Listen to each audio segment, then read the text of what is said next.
করে দিতে। বাংলায় মমতা ব্যানার্জি জিন্দাবাদ, পার্টি যোগ, পার্টি যোগ, মমতা ব্যানার্জি, মমতা ব্যানার্জি জিন্দাবাদ, বেঁচে থাকুন এইভাবে আমাদেরকে শেষ করার জন্য।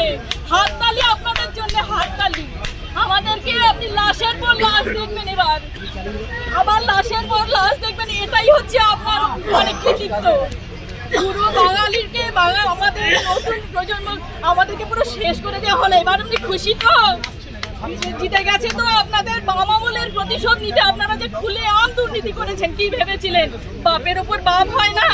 দেখে নিলেন তো এবার বাপের উপর বাপ হয়। আপনাদের অন্যায়ের জন্য আজকে আমাদেরকে বলির পাঠা হতে হলো, বলির পাঠা। কোথায় যাব আমরা? অবশ্যই মমতা ব্যানার্জির ক্যাডারদের জন্য। তারা যদি টাকা না নিয়ে সামনের দিকে কি করে আসতো এই প্রশ্নটা? এত বছর 2012 সালেও 2012 সালের এসএসসিতেও দুর্নীতি হয়েছে, সেটা চাপা পড়ে গেছে। তারপরে এটা খুলে আমি কোথায় ঢুকছো বলো তো তুমি? কোথায় কোথায় টাকা নেওয়া হয়েছে, কারা চাকরি পেয়েছে টাকা দিয়ে? কেন এগুলো কোথায়? যারা সরকার তারা যদি দুর্নীতির সাথে যুক্ত থাকে, আমাদের দোষ কোনটা? আমাদের যে আমরা অন্যায় করি,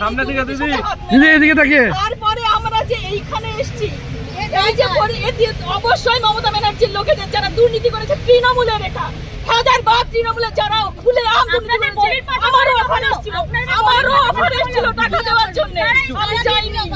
তৃণমূলের লোকেরা নাম বলে দিতে পারি, না আমি নাম বলবো না এখন।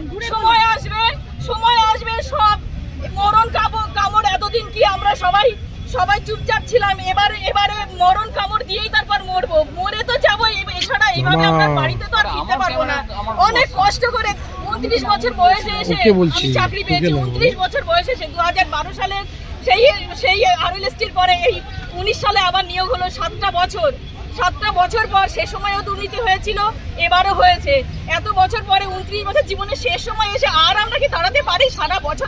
সারা জীবন কি মানুষ পড়াশোনা করতে পারে? এখন বলছে রি-এক্সামের কথা। আপনারাই বলুন তো, পারবেন তো মাধ্যমিক পরীক্ষা দিতে?